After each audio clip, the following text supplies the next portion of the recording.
अस्सलामुअलैकुम। सुबह सवेरे पाकिस्तान के साथ मैं हूं आपकी मेज़बान रमशा कंवल। सुबह का आगाज़ करेंगे, गुड मॉर्निंग कहेंगे तमाम पाकिस्तान के व्यूवर्स को, पाकिस्तान से बाहर भी जो लोग हमें देख रहे हैं। और आज की जो अच्छी बात है वो ये कि हम बहुत दफ़ा हम इंसान हैं और इंसान ख़ता का पुतला है, तो बहुत सारी दफ़ा हम बहुत सारी ऐसी गलतियां कर जाते हैं, जाने अनजाने में ऐसी बातें कह जाते हैं जिससे किसी की दिल आज़ारी हो जाती है, दूसरे के एहसासात को हमारी वजह से ठेस पहुंचती है। हम इन सारी चीज़ों को बहुत दफ़ा बाज़ दफ़ा अंडरस्टैंड नहीं कर रहे होते, लेकिन दो लफ्ज़ बोल देते हैं, किसी के दिल दुखा देते हैं और हम फिर अपनी बात कहकर चले जाते हैं। लेकिन वो शख्स आपकी कही हुई बात के हिसार में मुब्तला रहता है कि आया उसने मुझे ये बात कही, क्यों कही, कैसे कह दी, मैंने ऐसा क्या कर दिया कि इस शख्स ने मुझ पर ये इल्ज़ाम लगाया, इसने मुझे ऐसा कह दिया, जिसकी वजह से हम देखते हैं कि बाज़ औक़ात जो सामने वाला होता है वो आपसे डिस्टेंट हो जाता है, आपसे दूर हो जाता है, और वो जो तकलीफ़ होती है वो दूसरे लोगों के लिए आपकी वजह से सहना भी मुश्किल होती है। तो कोशिश करें कि जब आप अपने अल्फाज का चुनाव करें, आप अपने अल्फाज का इस्तेमाल करें तो बहुत तोल नाप तोल के साथ करें, ताकि किसी की दिल आज़ारी ना हो, किसी को आपकी वजह से तकलीफ़ ना पहुँचे और कोई आपसे दूरी का बाइस ना बने। तो अपना ख्याल रखें, लोगों का ख्याल रखें, लोगों से मोहब्बत से बात करें और किसी को तकलीफ़ पहुँचाने से परहेज़ करें। इसी खूबसूरत बात के साथ हम अपने दिन का आगाज़ करेंगे और दिन के आगाज़ पर जैसे कि हम आपको बताते हैं कि आज सारा दिन कौन कौन से शहरों में कौन कौन सा वेदर कैसा रहेगा उस पर नज़र डालेंगे। तो सबसे पहले लाहौर की बात करेंगे। लाहौर में आज कम से कम दर्जा हरारत 4 जबकि ज़्यादा से ज़्यादा 16 डिग्री सेंटीग्रेड रहेगा और खूब धुंध है पंजाब के मैदानी इलाकों में, जो कि आज हम देख रहे हैं कि धुंध छाई हुई है। इसी तरह इस्लामाबाद का जो मौसम है वो कम से कम दर्जा हरारत 3 डिग्री सेंटीग्रेड जबकि ज़्यादा से ज़्यादा दर्जा हरारत 22 डिग्री सेंटीग्रेड रहेगा। कराची में कम से कम दर्जा हरारत 12, ज़्यादा से ज़्यादा 22 डिग्री सेंटीग्रेड रहेगा। मौसम खुशगवार है और ज़बरदस्त जो है कराची में ठंड पड़ रही है। उसके बाद पेशावर का रुख करेंगे तो 3 डिग्री सेंटीग्रेड कम से कम दर्जा हरारत, ज़्यादा से ज़्यादा 17 डिग्री सेंटीग्रेड रहेगा। और पेशावर के बाद रुख करेंगे कोयटा का, तो कोयटा में -1 दर्जा हरारत है, बहुत बहुत ज़्यादा सर्दी है, लेकिन सूरज ने निकल के आज अपनी जो मुस्कुराहटें हैं वो चेहरों पे बिखेर दी हैं। उसके बाद आज़ाद कश्मीर का रुख करें तो बर्फबारी हुई। उसके बाद आज सूरज निकला है, -3 डिग्री सेंटीग्रेड तक ठंड है, जबकि ज़्यादा से ज़्यादा दर्जा हरारत 11 डिग्री सेट रहेगा। तो जनाब ये तो थी मौसम की सूरत हाल। इसी मौसम के अकॉर्डिंग आप अपना डे प्लान करें, अपना जो फूड है उसे आज जो मील प्लान जिसे हम कहते हैं वो प्लान करें, क्योंकि सर्दियों में अच्छे अच्छे खाने हम बनाते हैं, उनको एंजॉय करते हैं। तो सर्दियों के खानों पर आप फोकस कीजिए, अपनी सेहत का ख्याल रखिए।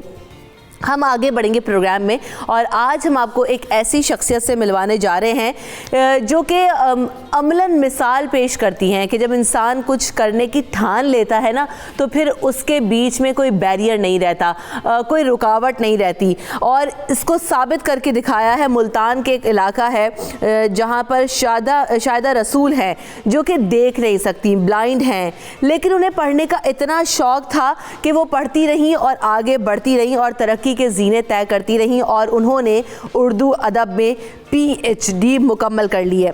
और यही वजह है कि उन्हें इसी वजह से पाकिस्तान की हेलन केलर भी कहा जा रहा है। और इतना पढ़ने का उन्हें शौक़ था और इस शौक़ में उन्होंने कोई भी रुकावट को आने नहीं दिया, अपने तमाम बैरियर्स को दूर रखते हुए इतनी जिद्दोजहद की, इतने शौक़ और लगन से पढ़ाई मुकम्मल की कि PhD तक पढ़ाई कर लिए। तो आज वेलकम कहेंगे शायदा रसूल बिसारत साहिबा को, जो कि बिसारत से महरूम है, शायदा रसूल उनका नाम है, उन्हें आज शो में मदऊ कर रहे हैं। अस्सलाम वालेकुम शायदा, कैसी हैं आप? वालेकुम अस्सलाम, मैं बिल्कुल ठीक हूँ, थैंक यू, आपने इतना अच्छा इंटरव्यू दिया मेरा। बिल्कुल शायदा, सबसे पहले तो आप बिल्कुल इन तमाम तारीफ़ों की, इस तमाम मुबारकबाद की मुस्तहिक हैं। आपको बिल्कुल हम सब कॉन्ग्रेचुलेट करते हैं कि आपका PhD मुकम्मल हुआ। कैसे इरादा किया, कैसे सोच लिया, कैसे ठान लिया कि जनाब कुछ भी हो जाए मैंने पढ़ना है और मैंने अपनी पढ़ाई को मुकम्मल करना है? रुकावटें आई होंगी यकीनन, क्या क्या मुश्किलात आपने फ़ेस की और कैसे अपनी ये तालीम मुकम्मल किया आपने? دیکھیں اگر ہم اپنے سوسائٹی کی بات کریں تو میرا خیال ہے کہ خواتین کے لیے ہمیشہ مشکلات رہی ہیں، اور کسی محرومی کے ساتھ اگر کوئی خاتون آگے بڑھنا چاہتی ہے تو اس کی مشکلات ذرا دو چند ہی ہوتی ہیں، لیکن مشکلات کا وہ دور گزر گیا۔ میں نے ایک جو اللہ تعالیٰ کسی کو اسپیشل، میں کہتی ہوں کہ سب جو دیکھنے والے ہیں وہ بھی پی ایچ ڈی نہیں کرتے، اور جو سب نہیں دیکھنے والے وہ بھی پی ایچ ڈی نہیں کرتے۔ یہ اللہ کی ایک عنایت ہوتی ہے، ایک بلیسنگ ہوتی ہے آپ پر، کہ آپ کو وہ بتاتا ہے کہ آپ کیا کر سکتے ہیں۔ آپ کے ارد گرد جب اتنے بیریئرز ہوتے ہیں، جب اتنی رکاوٹیں ہوتی ہیں، اور سب سے بڑی رکاوٹ مطلب جو ظاہر ہے کہ آپ دیکھنے والے لوگ یہ تصور بھی نہیں کر سکتے کہ بغیر دیکھے زندگی کیسی ہو سکتی ہے، ہو بھی سکتی ہے کہ نہیں ہو سکتی۔ تو جب میں نے بھی اس دنیا میں آنکھ کھولی تو سب لوگ میرے ارد گرد دیکھ سکتے تھے، اور وہ گھبرا گئے مجھے دیکھ کر کہ کیسے میں سروائیو کروں گی، زندگی کا سفر کیسے کٹے گا۔ تو بہت ساری مشکلات تھیں اور بہت ساری چیزیں تھیں جو ایک طے شدہ تھیں کہ نہیں میں نہیں کر سکتی۔ تو میں پھر بہت سی باتیں ہیں، اللہ کی عنایت ہے۔ سب سے بڑی بات یہ ہے کہ میں چونکہ لسنر بہت اچھی تھی، اور جو ہے وہ ٹیلی ویژن کا دور تھا جب میرا بچپن تھا، اور پی ٹی وی کا زمانہ تھا، تو اس میں بڑے اچھے اچھے موٹیویشنل قسم کے ڈرامے دکھائے جاتے تھے، اور مجھے لگتا تھا کہ اچھا یہ جو خواتین اتنی مشکلات سے گزر کے اچھے اچھے کام کر رہی ہیں تو میں کیوں نہیں کر سکتی۔ زبردست۔ تو میں اپنے اندر ایک مطلب میں نے ووکیبلری وہاں سے لی، میں نے سوچنا وہاں سے سیکھا، اور پھر مجھے حوصلہ وہیں سے آیا کہ میں اپنی بات کو کنوے کیسے کر سکتی ہوں اپنے گھر والوں کے سامنے کہ میں کچھ کر سکتی ہوں۔ تو پھر ظاہر ہے کہ پڑھنے لکھنے کے لیے ہم لوگ یہاں پر آ گئے، تو ملتان میں، ویسے دیہات میں رہتے ہیں، تو پھر میں نے میرے بہن بھائیوں کے دوست احباب نے بھی مجھے دیکھا، ظاہر ہے کہ وہ پہلے ان کا شہر میں ایکسپوئر تھا، وہ بہتر سمجھتے تھے کہ چیزیں مختلف ہو سکتی ہیں، تو انہوں نے بھی بتایا۔ لیکن پھر بچپن میں میرا مطلب میرے ساتھ یہ تھا کہ میرے بھائی، ایک ہی بھائی ہیں، میرے منہ سے نکلی ہوئی ہر بات وہ پوری کرتے تھے، تو میں نے ان سے کہا میں پڑھنا چاہتی ہوں۔ جب میں نے خود کہا تو پھر انہیں لگا کہ ہاں اگر یہ شوق رکھتی ہے تو پھر پڑھ لے گی۔ صحیح۔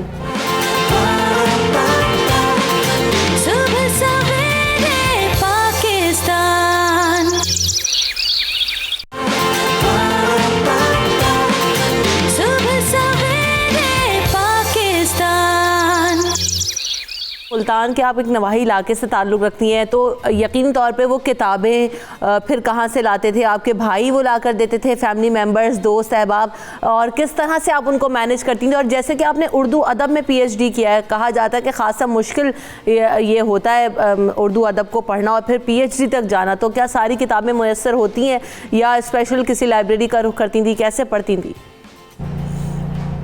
نہیں، نابیناؤں کے لیے اصل میں ابھی تک ہمارے ملک میں اس طرح کی فیسلٹیز نہیں ہیں، بہت کم ہیں، کتابیں نہیں ہوتی تھیں۔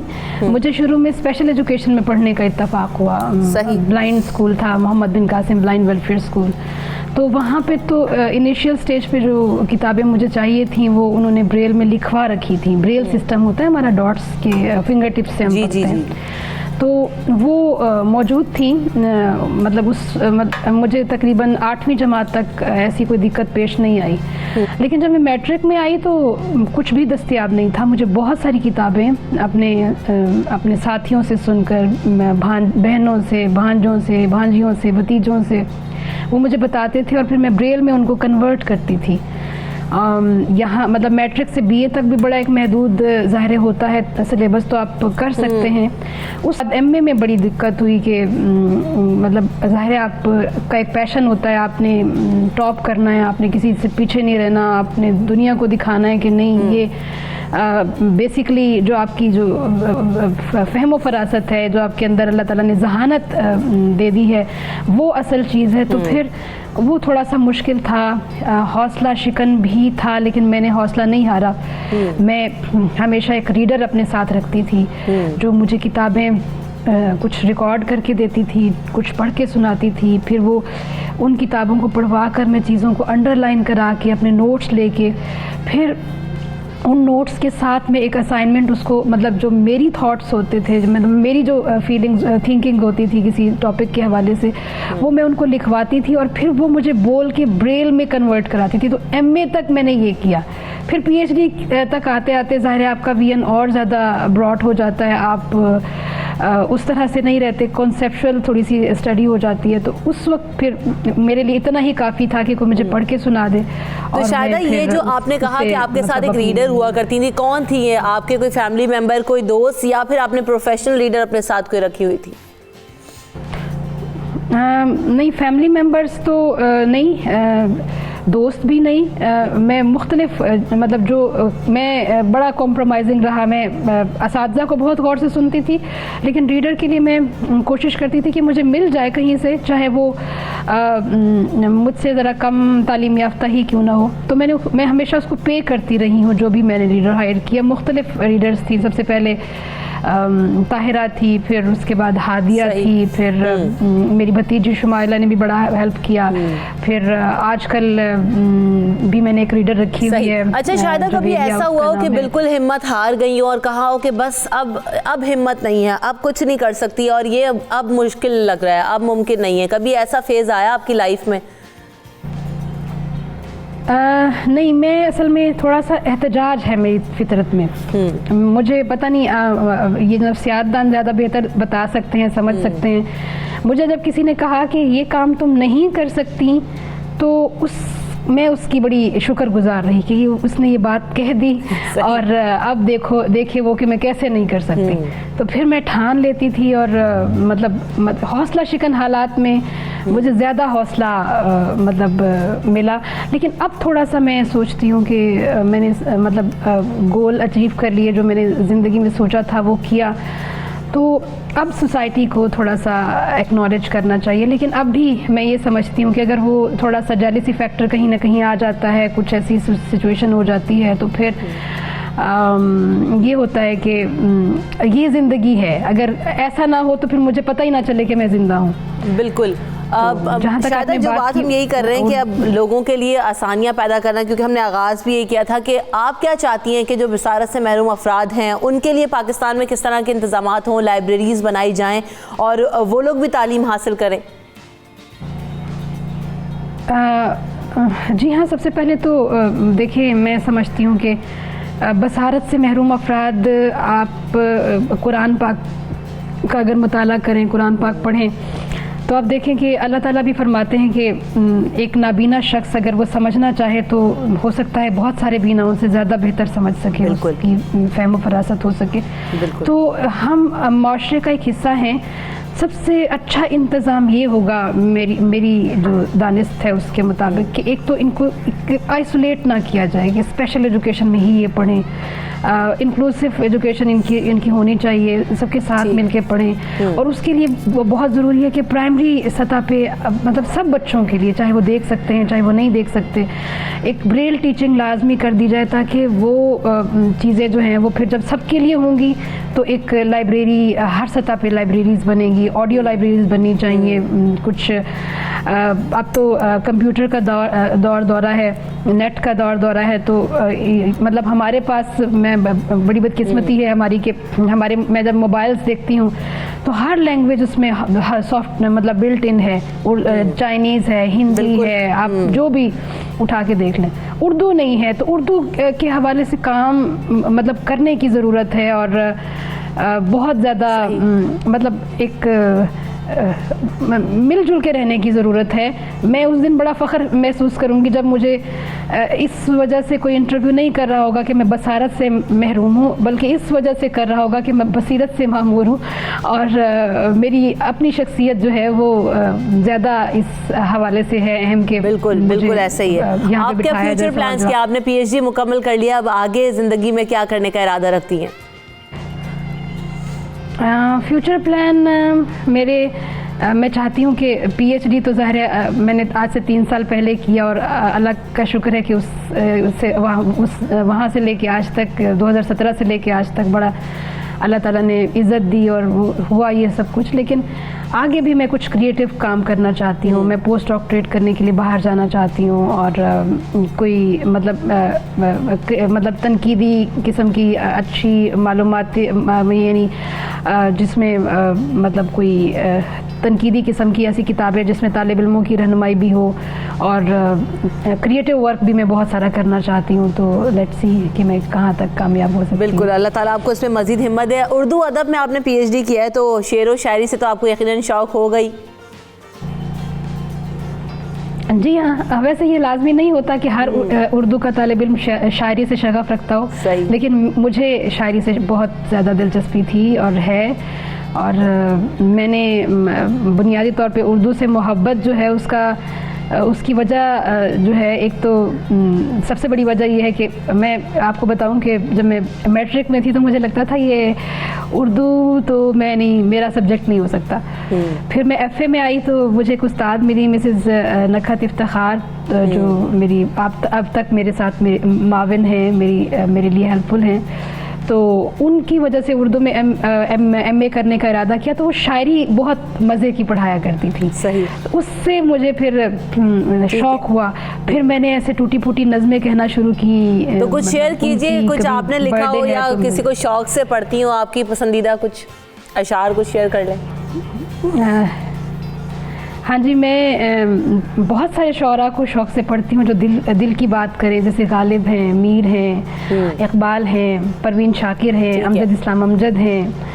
تو ان سب کو میں بہت شوق سے پڑھتی ہوں. اور جی وہ میر تقی میر کا ایک شعر ہے کہ سراپا آرزو ہونے نے بندہ کر دیا ہم کو, سراپا آرزو ہونے نے بندہ کر دیا ہم کو, وگرنہ ہم خدا تھے گر دل بے مدعا ہوتے.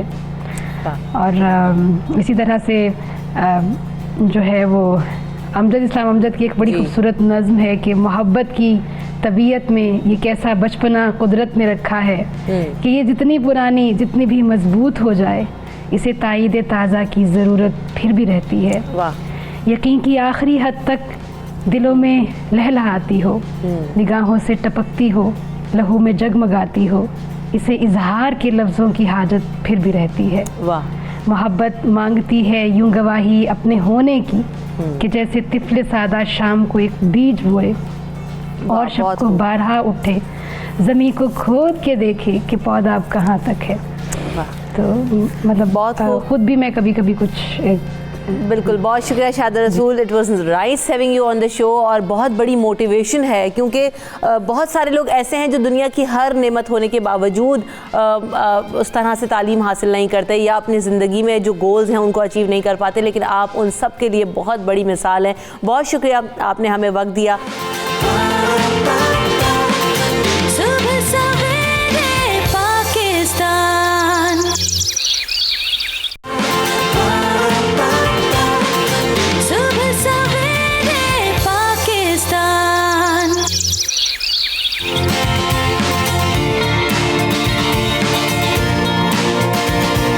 جی بالکل, تو آج صبح سویرے پاکستان میں بات کریں گے کہ ظاہری اور باطنی حسن کیا ہے. یعنی ایک تو وہ حسن ہے جو کہ دکھ رہا ہے کہ جناب میں بہت خوبصورت لگتی ہوں, یا ہمارے ارد گرد جو لوگ ہیں وہ بہت خوبصورت دکھتے ہیں, تو یہ تو ظاہری حسن ہو گیا, جس کی بنیاد پر بہت زیادہ جلدی لوگ دوسری پرسنالٹیز کو جج کر لیتے ہیں کہ اگر یہ خوبصورت دکھتا ہے, اچھے کپڑے پہنتا ہے, اچھے جوتے پہنتا ہے, اچھی گھڑیوں کا استعمال کرتا ہے, تو جناب یہ بہت زیادہ اچھا شخص ہے, اور اس کی جو پرسنالٹی ہے وہ بہت ہی زبردست ہے, اور یہ لوگوں پر بہت جلدی انفلوئنس وہ ان کی پرسنالٹیز کر جاتی ہیں. لیکن جو ایک چیز ہے وہ ہے باطنی حسن, یعنی ہمارا جو اندر ہے, ہمارا جو اپنا آپ ہے, ہمارا جو نفس ہے وہ کتنا حسین ہے, اور کیا آج کل لوگ اسے جج کرتے ہیں, اسے پرکھتے ہیں, یا اس کو پرکھنے کی کوشش بھی کرتے ہیں, کیونکہ ہم اتنی جلدی پرسنالٹیز سے متاثر ہو جاتے ہیں کہ ہم شاید باطنی حسن تک تو بات پہنچتی ہی نہیں ہے. تو کیا یہ معاملہ ہے. اور جیسے اگر ہم دین اسلام کی بھی بات کریں تو اسلام بھی یہی کہتا ہے کہ جو سب سے بہتر لوگ ہیں, جو سب سے اچھے لوگ ہیں, وہ لوگ ہیں جن کو اپنے نفس پر قابو ہے, جن کا نفس اچھا ہے, جن کا ضمیر اچھا ہے, جن کا دل اچھا ہے. تو یہ ساری چیزیں تو شاید ہم نے بہت دور ہی چھوڑ دی ہیں. تو اس تمام چیزوں پر بات کریں گے. کیا واقعی باطنی حسن پیچھے رہ گیا ہے, ظاہری حسن اب ڈومینیٹ کر چکا ہے ہماری سوسائٹی کے اندر, یا یہ جو ہم آج بات کرنے کی کوشش کر رہے ہیں یہ غلط ہے؟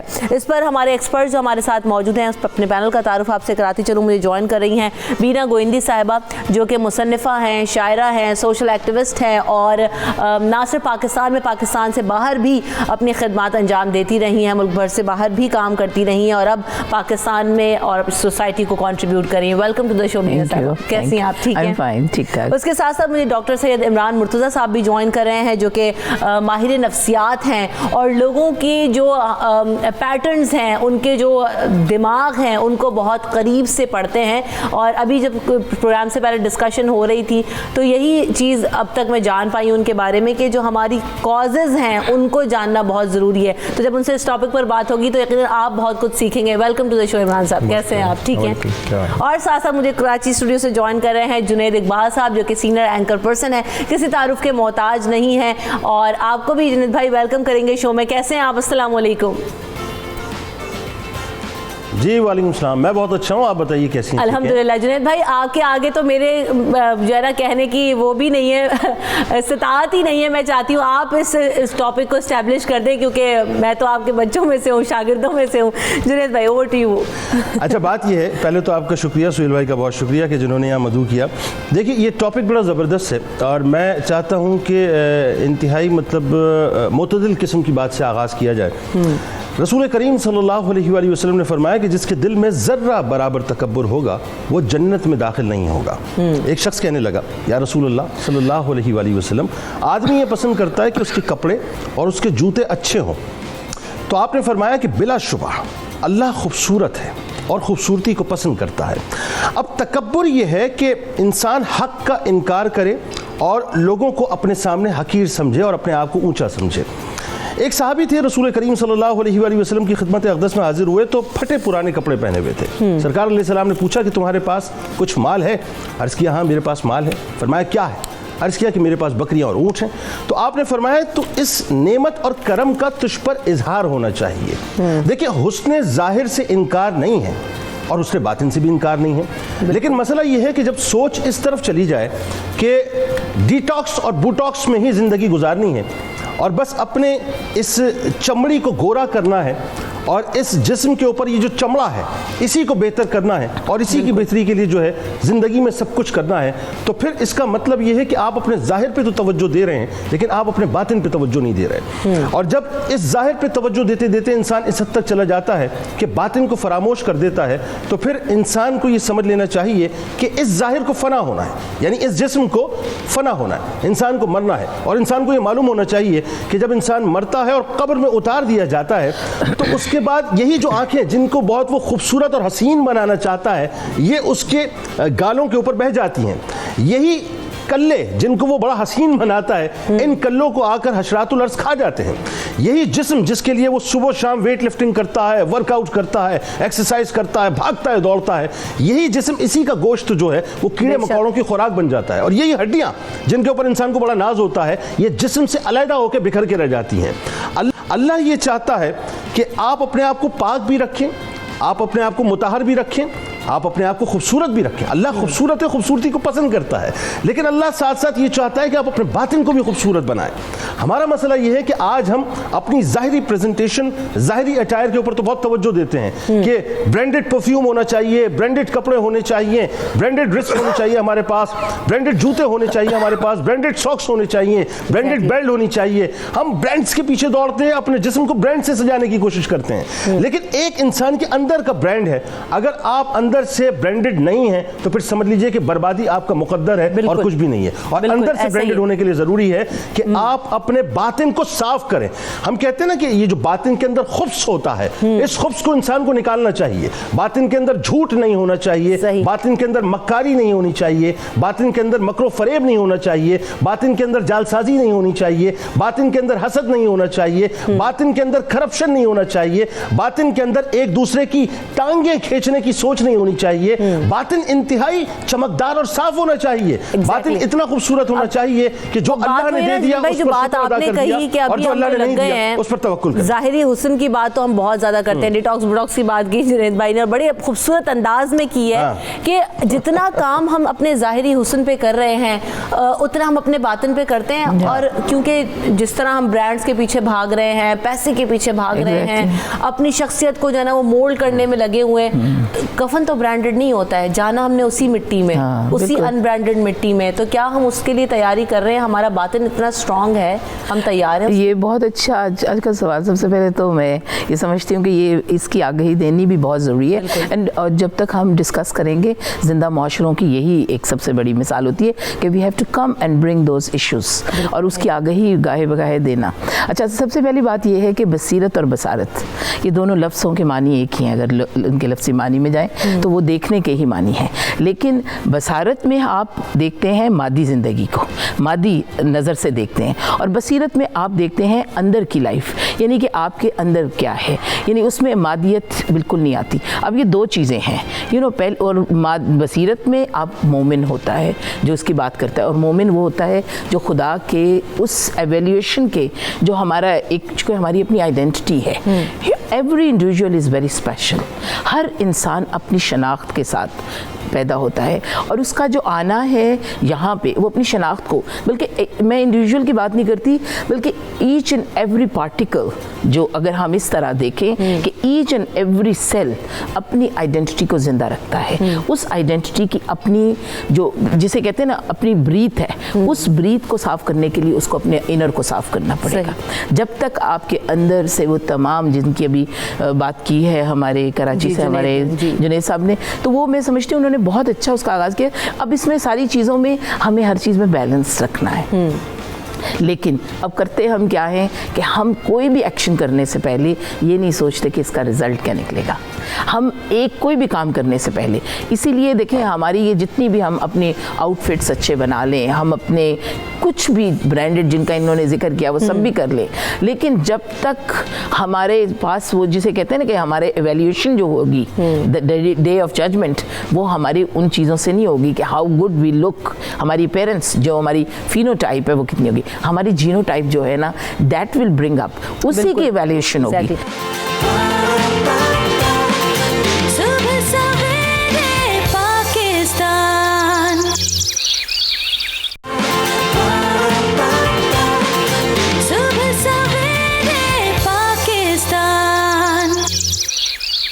ڈاکٹر عمران, کیا ہم اتنا اپنے نفس کے تابع ہو چکے ہیں کہ ہم اس تک باطنی حسن تک پہنچنا ہی نہیں چاہتے؟ ہم انہی چیزوں میں اتنے انوالوڈ رہ گئے ہیں, ہو گئے ہیں کہ ہمیں وہ چیزیں نظر ہی نہیں آتی جو کہ انویزیبل ہیں لیکن ہماری روٹس ہیں, بہت امپورٹنٹ ہیں. بسم اللہ الرحمن الرحیم. پہلے تو میں بہت شکر گزار ہوں, آپ نے آج کا ٹاپک جو ہے وہ نفس پہ ہاتھ رکھنے والی بات کرتی ہے. گھر گھر کی کہانی اور ہر شخص کی کہانی ہے. دیکھیے, بنیادی طور پہ تو ہمیں یہ سمجھنا چاہیے کہ یہ جو حسن کی بات ہو رہی ہے یا باطنی حسن کی یا ظاہری حسن کی بات ہو رہی ہے, یہ سارے کرنا کیوں ہیں اگر ہم اس کو سمجھ لیں. اور اس کو سمجھنے کے لیے جو ہے نا وہ حضور پاک صلی اللہ علیہ وسلم کی ایک حدیث ہے, اور اس حدیث کو اگر ہم سمجھ لیں گے تو ہماری زندگی بہت آسان ہو جائے گی. حضور پاک صلی اللہ علیہ وسلم نے فرمایا کہ جو وجہ خلق کائنات ہیں, ہمارے رول ماڈل ہیں, کہ بھئی اگر تم زندہ ہو, صبح اگر تم اٹھو زندہ ہو اور صحت مند ہو اور تمہارے پاس ایک دن کی زیادہ راہ ہو, تو دنیا کے تم امیر ترین آدمی ہو. ہم یہ سب کچھ کیوں کرتے ہیں؟ یعنی زندگی شرط ہے. اس کا مطلب ہے کہ اگر صبح خدا نہ خواستہ, کئی دفعہ آپ نے سنا ہوگا کہ رات کو ابا سوئے تھے صبح نہیں اٹھے, اس کا مطلب ہے کہ زندگی شرط ہے. زندہ ہونا چاہیے اور صحت ہونا چاہیے. صحت جو ہے وہ ذہنی, جسمانی, معاشرتی, معاشی, روحانی صحت ہے. یہ پانچوں چیزیں اگر موجود ہے تو صحت مند اگر آپ ہیں, اور آپ کے پاس ایک دن کی सादे राह हो ज़िंदगी गुजारने के लिए एक दिन का खर्चा। इसका मतलब क्या हुआ कि ज़िंदगी कितनी हुई? एक दिन।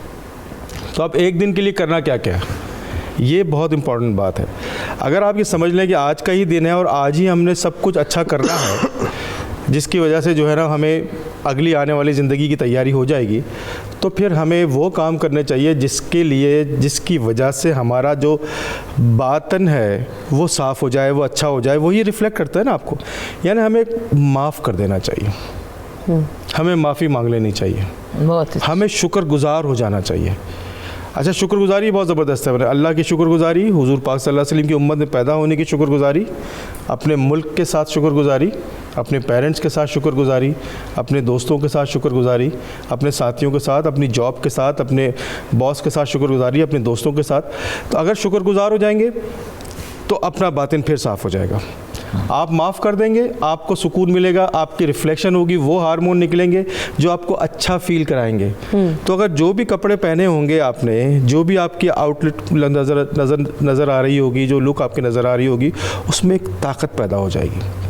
तो ये जो चीज़ें हैं माफ़ कर देने वाली, माफ़ी मांग लेने वाली, उस हदीस की रोशनी से तो आपके अंदर एक एनर्जी पैदा होगी, जो एनर्जी जो है ना वो ट्रांसफ़र होती है चारों तरफ, एक ऑरा क्रिएट होता है। तो आपको पता होगा कि ऐसे लोगों में जब आप पॉजिटिव थिंकर लोगों के साथ बैठते हैं तो उनके अंदर एक ताकत होती है। वो ताकत इन चीज़ों से आती है, किसी की हेल्प करने से, किसी को टाइम देने से, किसी से पैसे की मदद करने से। यानी ये 3 चीज़ें हैं कोई रिश्ता निभाने के लिए, ये 3 बातें हैं। यानी अगर आप किसी से रिश्ता निभाना चाहते हैं, ये रिश्ते हैं ना सारे, बिल्कुल, घर में हैं, ऑफिस में हैं, मोहल्ले में है, तो आपने 3 तरीके हैं कि भाई आप अगर किसी को दे सकते हैं टाइम दे दें, पैसा दे सकते हैं पैसा दे दें, या उसकी हेल्प कर सकते हैं। तो ये चीज़ें स्ट्रेंथन करती हैं, तो आपका जो बातिन है वो मजबूत होता है, तो आपकी ज़ाहिरी लुक भी और मजबूत हो जाती है। नहीं तो खाली बहुत अच्छे कपड़े पहनने से फ़र्क नहीं पड़ता। ये चीज़ इस्टेब्लिश करना डॉक्टर इमरान बहुत ज़्यादा ज़रूरी था कि आखिर जो बातिनी खूबसूरती है वो है क्या, आती किन चीज़ों से। बड़ा खूबसूरत आपने इस्टेब्लिश किया उसको। मेरे साथ एक कॉलर है, उनसे भी बात करते हैं। अस्सलाम वालेकुम खुर्रम।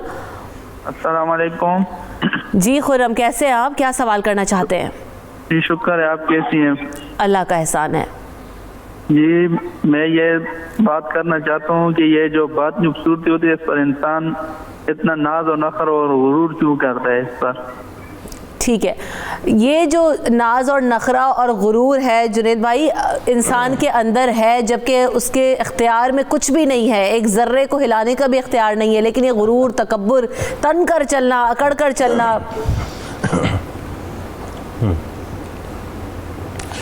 आपने एक बड़ा अच्छा जुमला इस्तेमाल किया था मेरी बात के बाद, और मैं वहीं से बात कंटिन्यू कर रहा हूँ जी, कि कफन जो है वो ब्रांडेड नहीं होता। असल में हमारी जो औकात है ना, औकात, हमारी औकात फ़कत एक घूंट पानी पीने और एक घूंट पानी निकालने से ज़्यादा नहीं। हमारी औकात ये है कि ये जो हमारा दिमाग है ना, दिमाग जिसे हम मरकज़ समझते हैं अपनी तमाम तर साजिशों का और तरक्कियों का, इस दिमाग की अगर एक तार हिल जाए ना, एक तार, सिर्फ एक तार इधर से उधर हो जाए, तो हम काले को गोरा कहना शुरू कर दें और गोरे को काला कहना शुरू कर दें। हम इंसान को इंसान समझने को तैयार नहीं होंगे, पहचानने को तैयार नहीं होंगे। हमारी हकीकत ये हो जाएगी कि लोग हमें पीछे से थप्पड़ मार के जाएंगे और हम इधर उधर मजनूनों की तरह देख रहे होंगे कि हमारे साथ हुआ क्या है। हमारी औकात ये है। मामला ये है साहब कि इंसान असल में गफलत के अंदर है, हम सब गफलत के अंदर हैं। हम ये समझ रहे हैं कि ये जो कुछ भी है, ये दुनिया सब कुछ है, इसकी आसाइशें, इसकी रंगीनियाँ, इसका हुस्न, इसका जमाल सब कुछ है। मैंने पहले जुमला अर्ज किया, अल्लाह ताला खूबसूरत बनने से इनकार नहीं करता, वो खुद हसीन है, खुद जमील है। लेकिन मसला ये है कि हमें ये मालूम होना चाहिए कि हमारी हकीकत क्या है। इंसान का हुस्न ढल जाता है, इंसान का हुस्न मान पड़ जाता है। जो औरत बड़ी हसीन नज़र आती है एक वक्त में, कुछ सालों के बाद जो है वो औरत देखने में पसंद नहीं आती।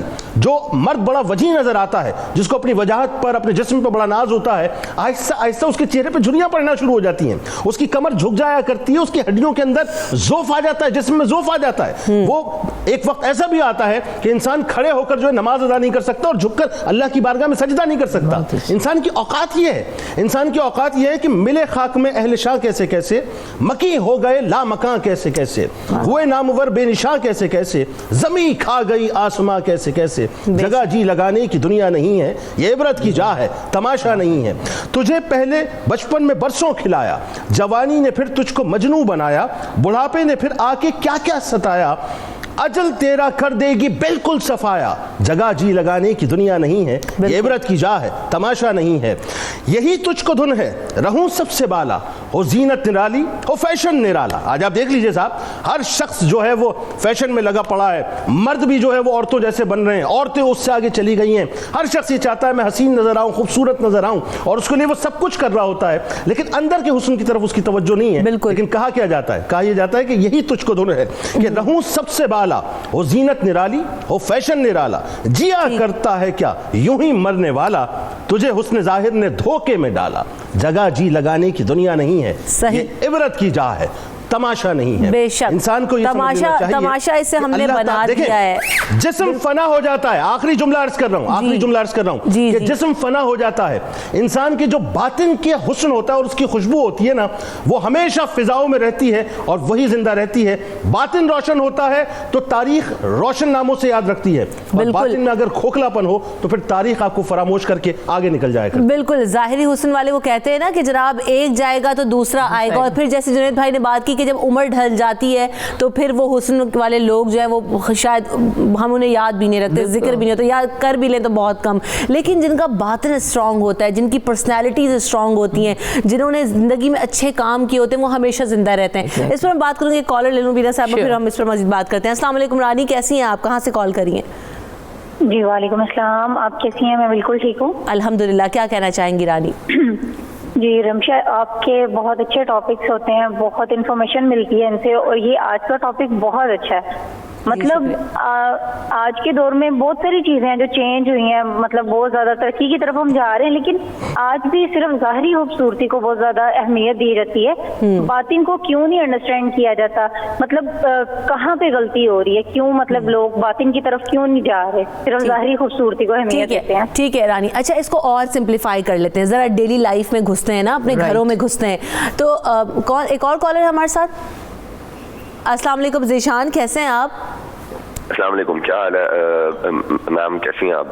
वालेकुम अस्सलाम, बिल्कुल ठीक। आप बताइए क्या सवाल करना चाहते हैं?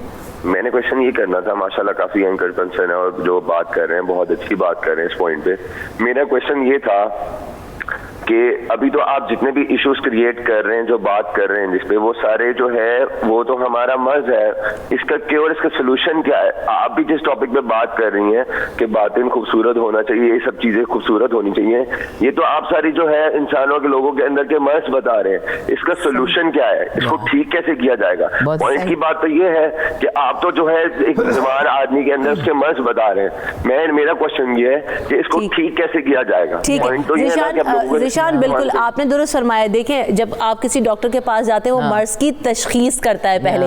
अभी ये जो सोसाइटी है ना, इसमें ये मर्ज है, ये हमारे अंदर ये मर्ज है, और इसको तशखीस अभी एक्सपर्ट्स कर रहे हैं। अभी आपने डॉक्टर इमरान की शायद गुफ्तगू सुनी हो, जब उन्होंने गुफ्तगू का आगाज किया था तो उन्होंने यही बात कही थी कि जब आप अपने अंदर शुक्रगुजारी पैदा कर लेंगे, जब आप माफ करने का जज्बा पैदा कर लेंगे, जब आप अपनी चीजों को बेहतर करने की कोशिश करेंगे, अपनी जबान से किसी को तकलीफ देने की कोशिश ना करेंगे, ये सारी चीजें वो हैं जिससे आपका बातिन स्ट्रांग होता है। ये वो सॉल्यूशंस हैं। बहरहाल आप शो देखते जाइए, उस तरफ बढ़ेंगे, उन चीज़ों पर आने की कोशिश भी करेंगे कि आया ये जो हमारी खामियां हैं, हमारा जो बातिन कमज़ोर होता जा रहा है, इसको मजबूत कैसे करना है, इस पर भी हम मजीद बात करेंगे। और साथ साथ जो हम पहलू डिस्कस करने की बात कर रहे थे वो भी मुझे यहाँ पर ब्रेक लेना है, ब्रेक लेते हैं, ब्रेक के बाद वापस आएंगे, गुफ्तगू के सिलसिले को यहीं से आगे बढ़ाएंगे। हमारे साथ रहिएगा, देखते रहिए सुबह सवेरे पाकिस्तान।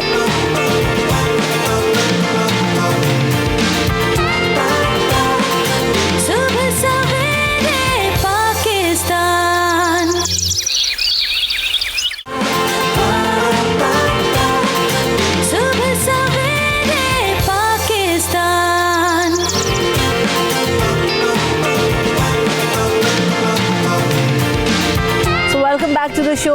और बात हम कर रहे हैं कि इंसान का ज़ाहिर खूबसूरत होने के साथ साथ बातिन खूबसूरत होना, उसे मजबूत होना कितना ज़रूरी है। बीना साहब, जो हम बात कर रहे थे जाने से पहले मैं सवाल आपसे यही करना चाह रही थी कि हम जो अपनी डेली लाइफ्स में देखते हैं ना कि इंसान किसी को जज करने की कोशिश करता है, चाहे वो हमारे रिश्ते जोड़ने की बात हो, चाहे वो हम घर में बहू लाना चाहते हो, चाहे हम अपना दामाद चूज़ करना चाहते हो, बेटा बेटी का रिश्ता हो, हम उसे जज करते हैं ज़ाहिरी तौर पे। फिजिकल नकाइस जो होते हैं वो तो हमें फ़ौरन दिख जाते हैं, इसकी टांग ख़राब है, इसकी आँख ख़राब है, हम यहाँ रिश्ता नहीं करना चाहते। لیکن کیا جو انسان کا باطن ہے اس کی بنیاد پر کبھی ہم نے رشتے اپنے ختم کیے ہیں کہ جناب نہیں یہ شخص مجھے ٹھیک نہیں لگتا, یہ بات غلط کرتا ہے, اس کا فیل ٹھیک نہیں ہے, کیا ہم نے وہ چیزیں پرکھی ہیں, یا ہم جی ظاہری چکا چون دیکھ کے, بڑی خوبصورت پرسنالٹی, بڑی خوبصورت رنگت دیکھ کے جو ہے نا وہ لے تو آتے ہیں لڑکیوں کو بھی دامادوں کو بھی, لیکن جب بعد میں وہ ان کے اثر رنگ نکلتے ہیں, بعد میں وہ چیزیں کھل کر سامنے آتی ہیں, ان کی پرسنالٹی اوپن ہوتی ہے, تو پھر ہم پچھتا رہے ہوتے ہیں. تو ہم نے کیا وہ معیار طے کیا ہے کہ کسی کو جج کرنے کے لیے, کسی کو دیکھنے کے لیے ہمارا معیار کیا ہے؟ ابھی آپ نے بڑا اچھا یہ بھی جو سوال کیا ہے. میں پرسوں ایک شادی میں گئی ہوئی تھی, میرے بہت عزیز کی شادی تھی, اور بڑے مطلب جسے کہتے ہیں نا A+A کی شادی تھی, صحیح A+A کی شادی, اور اس میں انٹریکشن یہ تھا کہ دو ایسے گھرانے آپس میں مل رہے تھے جو کہ جسے کہتے ہیں کہ ایک ڈنکے کی چوٹ والی باتیں تھیں. اور اس میں جس گاڑی میں بیٹھی تھی اور اسی میں وہ جو میچ میکر تھی وہ بھی بیٹھی تھی. وہ کہتی تھیں جی میں نے ان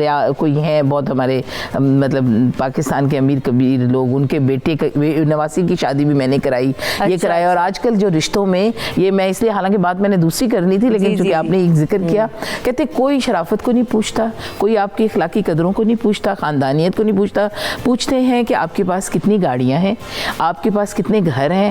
وہ لڑکی والوں کے بھی اور لڑکے, حالانکہ اس گھر سے, لڑکی کے اس گھر اور اس ساری چکر سے کسی کو کوئی واسطہ نہیں ہوتا, یعنی کسی نے دینے نہیں ہوتا, وہ اس کا اسٹیٹس دکھانا ہے کہ وہ آپ یعنی یہ سوچیں کہ اتنی گاڑیوں والی کو لا کے اگر آپ کے پاس اتنی گاڑیاں نہیں ہوں گی تو کل کو کتنی مصیبت پڑے گی. یہ تو ایک میں یہ میری خیال تھا اس وقت آپ کی اس بات سے. لیکن ہمیں ان چیزوں کا بے حد خیال اس لیے رکھنا چاہیے چونکہ جو دو انڈیویجول اپنی لائف گزارتے ہیں اس میں آپ کی ذہنی ہم آہنگی تو ہونی چاہیے, لیکن ہمارے وہ جو کہتے ہیں نا کرودھ اندر, تو وہ بلے شاہ کے اندر سے کرودھ نہیں ہونا چاہیے, یعنی ہمارے اندر سے وہ کرودھ کی صفائی ختم. کرودھ کا مطلب ہے ہمارے اندر سے وہ ساری چیزیں, نفرتیں اور وہ پوری غلاظت جو ہمارے اندر کی ہے, چونکہ ہم اپنے صحن کی صفائی کر دیتے ہیں, گھر کی صفائی کر دیتے ہیں, کمرے سجا دیتے ہیں, پردے سجا دیتے ہیں, اپنے آپ کو بھی سجا دیتے ہیں. اب تو یہ, لیکن اس میں ہم اپنے آپ کو مطلب ہماری ایک ایج ہے, جیسے ہم فلم دیکھ ہم بتا بھی نہیں سکتے, یہ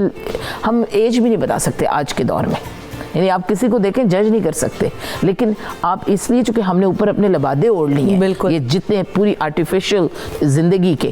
اچھا اس میں اب یہ اندر کے ہمارے اعمال, ہم ایک بات کرتے ہیں تو پہچانے جائیں گے, ہم ایک دفعہ اس رشتے میں جب منسلک ہوتے ہیں یا کوئی بھی ہم بات کرتے ہیں تو ہمارے اعمال سے اور ہمارے رویوں سے اپنا ہمیں ہماری وہ پوری کارکردگی سامنے آ جاتی ہے اور ہمارا اندر سامنے آ جاتا ہے. اس میں ایک اور بات ایڈ کروں گی کہ بہت زیادہ ریلیشن شپ میں, جب تک ریلیشن شپ میں آپ کے حسن کو کوئی نہیں پوچھتا, ریلیشن شپ میں زندگی گزارنے میں, ریلیشن شپ خدا کے ساتھ انسان کا ہو یا انسان کا انسان کے ساتھ ہو, ان دونوں میں آپ کے وہ اعمال جو کہ آپ کے اندر جو روحانی کیفیت ہے وہ جب تک آپ اس کو صاف رکھیں گے تو وہ پورے آپ کے اعمال میں. ڈاکٹر صاحب یہ اس میں تربیت کا بھی بہت بڑا رول ہے کہ ہم ٹرین کس طرح کر رہے ہیں اپنی نسلوں کو, اپنے بچوں کو, کہ ان کے اندر وہ چیز پنپ سکے, وہ چیز دیکھیں گے تو وہ چیزیں آگے جا کے ان کے اندر موجود ہوں گی, ان کی پرسنالٹی اتنی اسٹرانگ تبھی ہوگی جب وہ اپنا رول ماڈل اپنے ماں باپ کو اسی طرح سے دیکھیں گے یا ان کی تربیت وہ اسی طریقے سے کریں گے کہ ہاں جی جناب آپ نے اپنے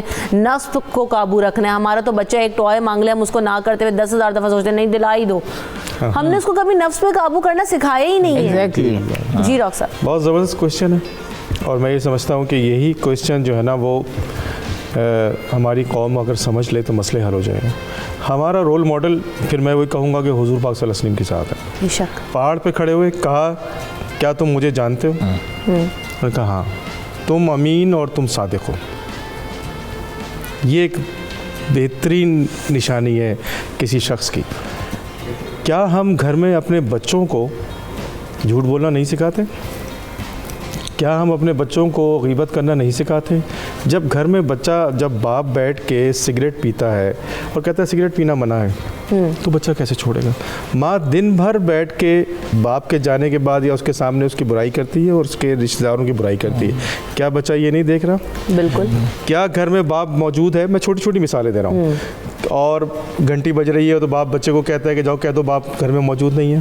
کیا وہ سیکھ نہیں رہے؟ پھر ہم غیبت, جھوٹ, اچھا یہ ساری چیزیں جو اپنی اندر کی زندگی ہے اس کو خراب کرنے میں سب سے بڑا رول ادا کرتے ہیں. آپ یہ چاہتے ہیں کہ آپ دیکھیں میں تو ایک بات یہ سمجھتا ہوں کہ جن کا اندر صاف ہے، جن کا باطن صاف ہے، وہی رہنے والے لوگ ہیں. جس طرح بھی سارے ہمارے جو ساتھی ہیں وہ بیان کر رہے ہیں، وہی لوگ جو ہیں وہ رہ جاتے ہیں اس دنیا میں بھی اور دنیا کے بعد بھی. یعنی میں نے کتاب پڑھی تھی، اس میں لکھا تھا کہ کیا آپ اپنے قبر کے کتبے پہ کیا لکھوانا چاہتے ہیں، قبر کے کتبے پہ کیا لکھوانا چاہتے ہیں، اینڈ رزلٹ کیا ہے. کیا آپ یہ لکھوانا چاہتے ہیں کہ اس میں وہ شخص رہتا ہے کہ جس کے پاس بہت سارے پیسے تھے، بہت ساری گاڑیاں تھیں، جس طرح میڈم نے کہا، کیا مرحومہ امی جان صاحبہ غیبت کرتی تھی، یہ لکھوانا چاہتے ہیں، یا یہ لکھوانا چاہتے ہیں کہ اس شخص اس قبر میں وہ رہتا ہے کہ جو لوگوں کو معاف کر دیتا تھا، جو بڑا شکر گزار تھا، جو بڑا ڈاؤن ٹو ارتھ تھا، جس کے پاس لوگ آتے تھے اس کے مسئلے حل ہوتے تھے. ہم نے اپنے بچپن میں یہ دیکھا تھا، اور میں یہ بڑی زبردست طریقے سے بات بتانا چاہتا ہوں، یہ میسج دینا چاہتا ہوں. جی ضرور. اور میسج یہ ہے کہ میں نے اپنی دادی سے ایک بات سیکھی تھی، اور میری عمر بہت 4-5 سال تھی، 6 سال، مجھے آج بھی یاد ہے کہ وہ مجھے 2 ٹافیاں دیتی تھیں اور کہتی تھی بیٹا ایک مجھے واپس کرو، مجھے 2. یہ دینے کی عادت. آج ہماری پوری قوم لینے کی عادت میں پڑی ہوئی ہے. حکومت ہمارے لیے کیا کر رہی ہے، ابا ہمارے لیے کیا کر رہے ہیں، باس ہمارے لیے کیا کر رہے ہیں، آپ کیا کر رہے ہیں، یہ ہم نہیں سکھا رہے اپنی نسل کو. نمبر 1. دوسری چیز جو انہوں نے مجھے سکھائی کہ بھئی مل کے رہو. صحیح. اس کے آگے سے میں ایک آپ کو حدیث سنا کے اپنی بات بتانا چاہتا ہوں. حدیث رسول اللہ صلی اللہ علیہ وسلم میں آپ کو بتاؤں، اللہ تعالیٰ حضور صلی اللہ علیہ وسلم، آپ کو پتہ ہے کہ ہمارے لیے ہر چیز کے لیے گائیڈ لائن موجود ہے ان کی زندگی میں، کہ اللہ تعالیٰ چند لوگوں کی دعائیں جو ہے نا وہ بہت جلدی قبول کرتا ہے. اس میں سب سے زیادہ 2-3 دعائیں ہیں، میں بتا دوں آپ کو. اس میں ایک مظلوم کی دعا جلدی قبول کر لیتا ہے، ماں کی دعا قبول کر لیتا ہے، لیکن ایک دعا بڑی زبردست ہے، اور یہ میسج ہے بہت کلیئر سارے لوگوں کے لیے، یہ مسائل کا حل بھی ہے، اور وہ ہے بھائی کی بھائی کے لیے دعا. یعنی اگر آپ اس بات کو سمجھ لیں تو زندگی آسان ہو جاتی ہے. اگر ہم بھائی کے لیے دعا کرتے ہیں اس کے پیچھے، تو واٹ ڈو یو تھنک کہ کیا ہمارا کوئی عمل اس کو نقصان دے سکتا ہے؟ کیا کسی بیوی کے کہنے پہ جائیداد پہ قبضہ ہو سکتا ہے؟ کیا اس کی ہمارے سیشن کورٹ میں اس کے خلاف مقدمے ہو سکتے ہیں؟ جو بھائیوں کی لڑائیاں ہیں، گھر ٹوٹ سکتے ہیں؟ نہیں ہوں گے. تو جب ہم پیچھے دعا کرتے ہیں بھائی کے لیے تو بھائی کی ڈیفینیشن کو آگے کر لیتے ہیں. تو بھائی پڑوسی بھی بھائی ہے، بالکل ہم اس کے لیے دعا کرتے ہیں. جو محلے میں رہ رہا ہے وہ بھی، جو پاکستان میں رہ رہا ہے وہ بھی، جو سارے مسلمان ہیں وہ بھی، اور جو غیر مسلم ہیں وہ بھی پاکستانی بھائی ہیں. تو ہم جب کسی کے لیے اچھا سوچتے ہیں تو اچھا عمل بھی کرتے ہیں، تو برا نہیں چاہیں گے، تو معاشرے میں پازیٹیوٹی پیدا ہوگی اور باطن ٹھیک ہوگا، تو ظاہری خوشنودی اور ظاہری خوبصورتی بھی بڑھ جائے گی. اچھی سوچ کے ساتھ یقیناً بہت ساری چیزیں تبدیل ہو جاتی ہیں. جنید بھائی، ظاہری خوبصورتی کے لیے ٹولز ہمیں پتہ ہے نا کہ جناب میک اپ لگا لیا، اچھے کپڑے پہن لیے، فلانا کر لیا، دھماکہ کر لیا. یہ باطنی خوشی، باطنی خوبصورتی، باطن اسٹرانگ کرنے کے ٹولز کیا ہیں؟ دیکھیں بہت آسان سی بات ہے. ایک گندگی کا ڈھیر ہے، بے انتہا کچرا وہاں پر رکھا ہوا ہے. یوں سمجھ لیجئے ایک کچرا کنڈی ہے، وہاں پہ بے انتہا ڈھیر رکھا ہے کچرے کا. مجھے بتائیے کہ وہاں سے تعفن اٹھے گا یا خوشبو اٹھے گی؟ یقیناً ہر آدمی جانتا ہے کہ وہاں سے تعفن اٹھے گا. اور کوئی بھی پاکیزہ شخص، مطہر شخص اس گندگی کے ڈھیر کی طرف نہیں جائے گا. جانا تو چھوڑیے صاحب، اس کے پاس سے گزرنا پسند نہیں کریں گے، کیونکہ اس کی بدبو کو ہم جو ہے برداشت نہیں کر سکتے. اسی طرح سے انسانی وجود میں باطن کے اوپر جب گناہوں کی گندگی کا ڈھیر پڑا ہوتا ہے نا، جب گناہوں کی غلاظت کا ڈھیر لگا ہوا ہوتا ہے، جب گناہوں کی غلاظت کی تہ پڑی ہوئی ہوتی ہے اور تہ جم چکی ہوتی ہے، آپ اس کے اوپر کتنے ہی بہترین سے پرفیومز چھڑک دیں، بہت ہی بہترین سا اس کو لباس پہنا دیں، بہترین سے جوتے پہنا دیں، بہترین اٹائر اس کا بنا دیں، اس کے جسم کے اوپر خوبصورتی کے لیے بہت کچھ کر دیں، آپ جب تک اس گندگی کے ڈھیر کو صاف نہیں کریں گے، انسان کا وجود صاف نہیں ہوگا. اس کو کتنا ہی آپ خوشبودار کر لیجئے، وہ خوشبو جو ہے بر وقت تو آپ کو لگے گی، لیکن وہ سمجھ لیجئے کہ قلیل وقت کے لیے ہوگی، اس کا طویل اثر نہیں ہوگا. طویل اثر اس کا اس وقت ہوگا، یا دائمی اثر اس وقت ہوگا کہ جب آپ اس گندگی کو اسکریچ سے صاف کریں گے. انسانی وجود کا مسئلہ بھی یہی ہے صاحب. دیکھیں بروز محشر جب نامۂ اعمال تولے جائیں گے نا، تو اس میں جو سب سے زیادہ بھاری شے ہوگی وہ حسن اخلاق ہوگا انسان کا. آپ کتنے ہی حسین ہو جائیں، کتنے ہی خوبصورت ہو جائیں، کتنے ہی خوبصورت شخصیت سے مل لیں، وقتی طور پہ تو وہ آپ کو مروب کر دے گی کہ کیا خوبصورت شخصیت ہے، کیا بہترین لباس ہے، کیا اٹائر ہے، کیا باڈی ہے، کیا جناب چلنے پھرنے کا انداز ہے، وہ وقتی ہوگا. لیکن جس وقت وہ منہ کھولے گا نا، منہ کھولنے کے بعد بتائے گا کہ اس کی زبان سے لوگوں کے لیے نفرت नफरत के नश्तर निकल रहे हैं या मोहब्बतों के फूल जड़ रहे हैं, क्योंकि मौला कायनात का फरमान है, मौला अली करमुल्लाह वजहुल करीम ने फरमाया कि तुम कलाम करो ताकि तुम पहचाने जाओ। इंसान जब तक हुस्न इखलाक के लबादे को अपने ऊपर नहीं ओढ़ेगा, गीबतों को अपने आप से दूर नहीं करेगा, हसद को अपने आप से दूर नहीं करेगा, ये जो लालच और हिर्स का अंसर है कि जिसके अंदर हलाल और हराम की तमीज़ खत्म हो जाती है, जब इसको अपने आप से दूर नहीं करेगा, जब गुनाह को गुनाह नहीं समझेगा और वो सवाब को सवाब नहीं समझेगा, जब नेकी को नेकी के तौर से नहीं लेगा, बुराई को बुराई के तौर से नहीं लेगा, जब इस बात को नहीं समझेगा कि मुझे एक दिन मरना है, मैं सब कुछ कर लूं, कितना ही हसीन और जमील हो जाऊं, मुझे एक दिन मरना है, मेरे जिस्म में ज़ोफ़ आना है और मुझे कब्र में उतार दिया जाएगा, और जो तख्ती लगाई जाएगी उस तख्ती पर यह नहीं लिखा जाएगा कि ये बड़े खूबसूरत थे, बड़े हसीन थे, बड़े जाज़िब नज़र थे, लोग इनको देखकर इनके हुस्न के ऊपर फरीफ्ता हो जाया करते थे, जहां से गुजर जाते थे लोग इनके हुस्न की वजह से ढेर हो जाया करते थे, बल्कि उस कदबे पे सिर्फ आपका नाम लिखा होगा, और जब आप उतारे जाएंगे तो आपके साथ आपके बातिन से जुड़े हुए आमाल जाएंगे, अच्छे होंगे। बात वही है जुनैद भाई कि जब हम याद रखेंगे कि हमने इस मट्टी में जाके मिलना है, दोज़ख के समझ लीजिए गड़ों को बिल्कुल मट्टी में जाके मिलना है, हमारी बुनियादी वही है, तो वहीं से तमाम जो बुराइयां हैं उनका खात्मा होना शुरू हो जाएगा। बहुत शुक्रिया जुनैद भाई, मेरे पास वक्त खत्म हो गया, तवील टॉपिक है, जितना डिस्कशन करें कम है। क्विकली आप मैसेज देना चाहेंगे हमारे व्यूअर्स को कि आप किस तरीके से आप अपनी जिंदगी मैं तो ये समझती हूँ कि हमें अपने रवैयों को, जैसे हम ऐसे कहते हैं कि प्लास्टिक वो यूज़ कीजिए जो बायोडिग्रेडेबल हो, जो कि डिज़ोल्व ईजिली हो सके। हमें अपने रवैयों को, अपनी नफ़रतों को, अपने हसद जिनके इन्होंने जिक्र किया है, वो तमाम नेगेटिव फीलिंग्स को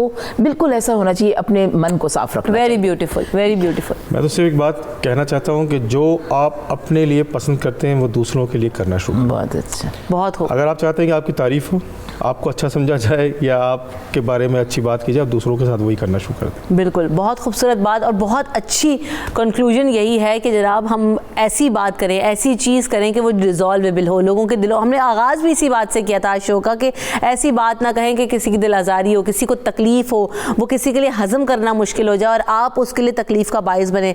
और यही चीज़ें हैं जो हम अपने नफ्स पर कंट्रोल करने के लिए, अपने ज़ात को बेहतर बनाने के लिए कर सकते हैं। बहुत सारी चीज़ें करने की हम यकीनन कोशिश करते हैं और हम अपने माशरे में जो बुराइयां हैं उनको हमें अब खात्मा करना है। इसी पर आज हमने गुफ्तगू की है कि ज़ाहिर और बातिन कैसे आप बातिन को कैसे स्ट्रॉन्ग कर सकते हैं। अपने तमाम मेहमानों का बहुत शुक्रिया, आपने अपना कीमती वक्त दिया।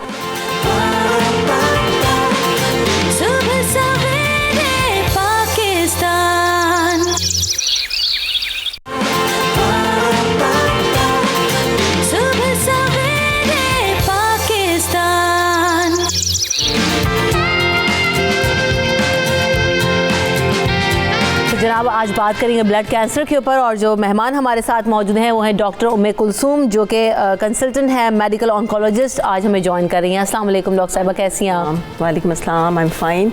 अच्छा डॉक्टर साहिबा, सबसे पहले यही बात करना चाहेंगे कि ब्लड कैंसर की वजूहात क्या हैं, होता क्यों है, कैसे होता है? अच्छा, सबसे पहले हम ये डिस्कस करते हैं कि कैंसर होता क्या है, बिकॉज लोगों को ये भी नहीं पता है। तो इंसान के जिस्म में बहुत सारे सेल्स हैं, मिलियंस ऑफ सेल्स। अल्लाह ताला ने एक प्रोग्राम के तहत उनको बनाया होता है और हर सेल को ये पता है कि उसने इतना साइज़, ये कलर, ये सारा कुछ अटेन करना है और उससे आगे वो नहीं बढ़ता। वो उसके अंदर एक प्रोग्राम है। जब वो उस प्रोग्राम में कोई डिफेक्ट आ जाता है, जिसे हम म्यूटेशन कहते हैं, या कोई उसके अंदर पहले से चल रही थी चीज़ और उसे कोई चीज़ हिट कर गई है, तो वो एक तरह से रोग सेल्स हो जाते हैं जो कि बढ़ना शुरू हो जाते हैं और बेतहाशा बढ़ते हैं और फिर उनकी कोई बाउंड्रीज नहीं होती हैं। ठीक है। तो अगर किसी सॉलिड ऑर्गन में हो तो उसको हम वहाँ का कैंसर होगा। बोन मैरो के अंदर पेरेंट सेल्स होते हैं जिन्हें हम स्टेम सेल्स कहते हैं, और वो आगे जाके डिफ्रेंशिएट करते हैं कि ये रेड ब्लड सेल्स होंगे, वाइट ब्लड सेल्स होंगे या प्लेटलेट्स होंगे। तो जो भी पेरेंट सेल जो है, जब उसकी ग्रोथ एबनॉर्मल हो जाए तो वो कैंसर कहलाती है और फिर वो स्पेसिफिक किस्म का कैंसर होता है। ठीक है। तो इसी तरह से ब्लड कैंसर, हम इसको 3 मेन इसकी टाइप्स हैं और रीजंस ब्लड कैंसर के अनफॉर्चुनेटली नहीं पता है। सही। लेकिन कुछ रिस्क फैक्टर्स हैं, जैसे फैमिली हिस्ट्री। कहते हैं कि अगर 10 इयर्स से कम एज में किसी ट्विन को, आइडेंटिकल ट्विन को, एक को ब्लड कैंसर हो तो सेकंड ट्विन को होने के चांसेस तकरीबन 1 in 20 होते हैं। और इसी तरह से कुछ म्यूटेशंस हैं P53 और कुछ और जैसे डाउन सिंड्रोम, तो इनमें कैंसर के होने का चांस ज़्यादा होते हैं। ठीक है, हमें और भी पैनलिस्ट ज्वाइन कर रहे हैं कराची स्टूडियो से। डॉक्टर ईसा साहब हमारे साथ मौजूद हैं, हर्बलिस्ट हैं और जो जड़ी बूटियां हैं उनसे इलाज बताते हैं, तो उनको भी वेलकम करेंगे शो में। डॉक्टर ईसा साहब अस्सलाम वालेकुम, कैसे हैं आप? वालेकुम अस्सलाम, अल्हम्दुलिल्लाह। और बिल्कुल ठीक। और साथ साथ हमें आगा अब्बास साहब भी ज्वाइन करें जो कि माहिर तिब हैं और तिब्ब नबवी से इलाज बताते हैं। तो डॉक्टर ईसा, सबसे पहले तो एक तो ब्लड कैंसर वजूहात भी हम डिस्कस कर रहे हैं, होता क्यों है, किस तरीके से इलाज मुमकिन है, आज हम उस पर बात करते हैं। आप क्या सजेस्ट करते हैं इस पर? देखें, हमें जहन में रखना चाहिए कि हमारे अंदर अल्लाह ताला ने जितने भी सेल्स रखे हैं उनकी कम होना और ज़्यादती का होना, उससे कोई भी बीमारी बन सकती है। कैंसर कोई बीमारी बाहर से नहीं आती, शुगर बाहर से नहीं आता, कोलेस्ट्रॉल बाहर से नहीं आता। आपने देखा होगा कि शुगर अगर बढ़ जाए तो लोग कहते हैं मीठा नहीं खाएं, और अगर शुगर लो हो जाए तो बोलते हैं मीठा खाएं। तो इसका मकसद ये है कि अंदर के हार्मोन्स आपको रिस्पॉन्ड करते हैं। अगर आप ब्लड प्रेशर के पेशेंट हैं तो कहते हैं कि जी आप नमक को टच नहीं करें, और अगर ब्लड प्रेशर लो हो जाए तो कहते हैं थोड़ा नमक चाट लें, तो बॉडी उस पर रिस्पॉन्स करती है।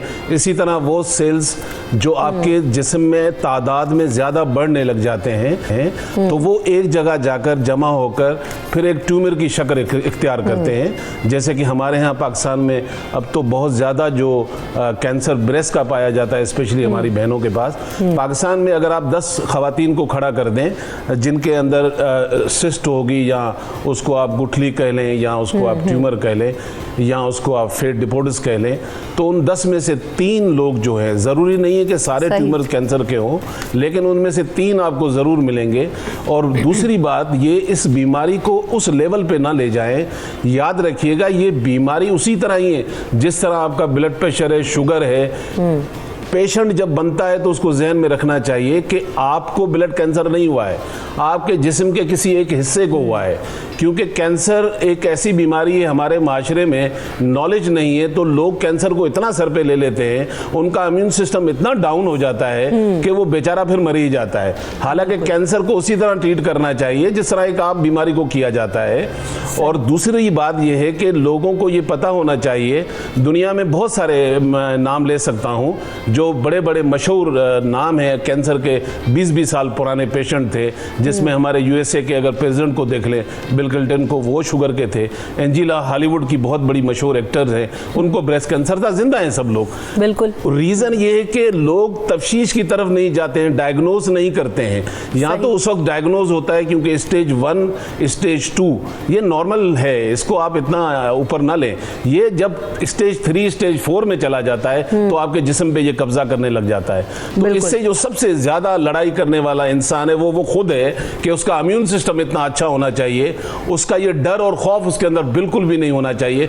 इम्यून सिस्टम जैसे ही आपका बढ़ जाता है तो ये सेल्स भी उसी तरह स्लो हो जाते हैं। बिल्कुल। और दूसरी चीज बात हुई है ना कि बहुत सारी बीमारियां, तो अक्सर ये भी होता है कि जब आप बीमारी के खौफ से भी लोग जो है ना वो उस ट्रॉमा में चले जाते हैं कि वो फिर रिकवर नहीं कर पाते। तो वो इम्यूनिटी होना और अपना जो मोटिवेशन है उसको बरकरार रखना भी बड़ा जरूरी होता है, क्योंकि आपको अवेयरनेस होगी तो आप उसको रख सकते हैं। आगा साहब, आप क्या सजेस्ट करते हैं, तिब्बे नबवी से इलाज कैसे मुमकिन है ब्लड कैंसर का?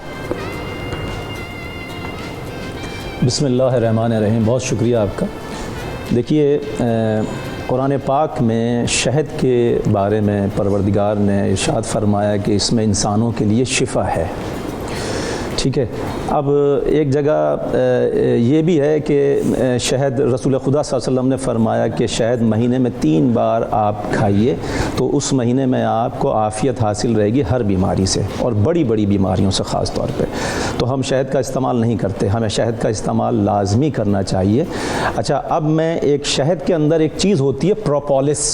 अब प्रोपोलिस क्या चीज़ होती है, मैं उसके बारे में लोगों को बताना चाहता हूँ। ऑस्ट्रेलिया में एक डॉक्टर प्रोफेसर ने रिसर्च की कैंसर की रिसर्च हो रही थी, उसमें उन्होंने रिसर्च की कि शहद के अंदर एक चीज़ है प्रोपोलिस। प्रोपोलिस जहाँ शहद के छत्ते में मोम होता है उस जगह से चिपटी हुई होती है, और जहाँ ऊपर शहद के ऊपर एक लेयर होती है वो भी होती है, ब्राउन कलर की होती है, कहीं कहीं ब्लैक भी होती है ये। तो प्रोपोलिस जब उन्होंने इस पर रिसर्च की तो उन्होंने कैंसर के सेल्स पे रात को प्रोपोलिस लिक्विड फॉर्म में थोड़ा सा डाला और सुबह आन के देखा कि तमाम कैंसर के सेल्स डेड हो गए। प्रोपोलिस में अल्लाह ने इतनी शिफा दी है। अच्छा, प्रोपोलिस पाकिस्तान और हिंदुस्तान में नहीं मिल पाता है, यहाँ तो हम लोग कचरे के ढेर में उसको फेंक देते हैं, लेकिन बाहर अभी रिसर्च हुई है तो वहाँ पे मालूम चला कि जी शहद के अंदर प्रोपोलिस में अल्लाह ने वो शिफा रखी है कि जिसको खाने से हम कैंसर जैसे मूसी मर्ज से हम शिफा हासिल कर सकते हैं। अच्छा, अब दूसरी बात यह है कि प्रोपोलिस होता क्या है। प्रोपोलिस ब्राउन कलर का होता है और सबसे अच्छा पूरी दुनिया में पोलैंड में मिलता है प्रोपोलिस। पोलैंड से, न्यूजीलैंड से, ऑस्ट्रेलिया से हासिल होता है। अच्छा, प्रोपोलिस को कैसे खाना चाहिए। प्रोपोलिस का वहाँ पर पूरे यूरोप में हेल्थ फूड शॉप्स हैं, वहाँ पर प्रोपोलिस को कैप्सूल की शक्ल में भी दे रहे हैं। उसका 1000 mg का एक कैप्सूल निकालें, उसके पाउडर को रॉयल जेली, अच्छा रॉयल जेली भी शहद के अंदर होती है। रॉयल जेली क्या होती है, वो मलका मक्खी जो होती है वो बनाती है। उसको कुरान में परवरदिगार ने यासूब के नाम से याद किया है। मलका मक्खी बनाती है रॉयल जेली, उससे भी इंसान का इम्यून पावर बहुत हाई हो जाता है। अच्छा, रॉयल जेली के अंदर विद हनी जो मिलता है उसके अंदर प्रोपोलिस 1000 mg का कैप्सूल मिलाएं, और अगर वो रोज़ाना सुबह और शाम एक एक चमचा खाया जाए तो उससे कैंसर बहुत सारे लोगों का ख़त्म हुआ है। तो बड़ा ही आसान और बड़ी सहल चीज़ आपने तो बता दी है कि शहद आपने कहा कि महीने में 3 दफ़ा इस्तेमाल करें, जैसे हुज़ूर पाक सल्लल्लाहु अलैहि वसल्लम की हदीस भी है, और बेसिक इंग्रेडिएंट है, हर घर में मौजूद होता है। और वैसे ही अगर हम आम खानों में, कावे में या किसी चीज़ में इस्तेमाल कर लें, एक चमचा वैसे ही खा लें तो बहुत सारी बीमारियों से आप बच भी सकते हैं। ब्लड कैंसर के मुतालिक हम आज बात कर रहे हैं। हमें यहाँ पर ब्रेक लेने के बाद वापस आएंगे तो इस पर मज़ीद गुफ्तगू करेंगे। हमारे साथ रहिए।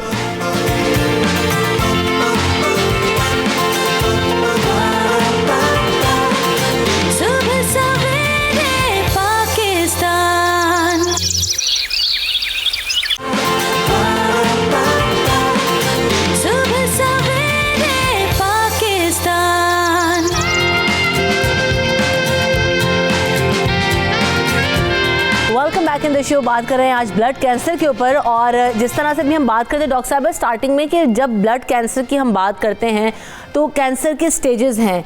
अर्ली स्टेज में डायग्नोस हो जाए तो आप बिल्कुल हेल्दी और फिट लाइफ आगे गुजार सकते हैं। तो इसकी तशखीस होना कितना ज़रूरी है, किन अलामात पर पता चल सकता है कि अब हमें कैंसर हो गया, ख़ासतौर पर ब्लड कैंसर। डॉक्टर साहब, अच्छा, ब्लड कैंसर का ये है कि चूँकि ब्लड पूरे जिस्म में सर्कुलेट कर रहा है तो उसकी किसी एक ऑर्गन की या एक जगह की तकलीफ़ नहीं होगी। आम तौर पे जो अलामात ज़ाहिर होती हैं वो ये होती हैं कि उन पेशेंट्स को बहुत जल्दी थकना, सांस चढ़ जाना, नाक कान मसूड़ों से खून आना, ब्रूजेस जैसे वो चोट लगने की निशानात होते हैं ऐसे पड़ना।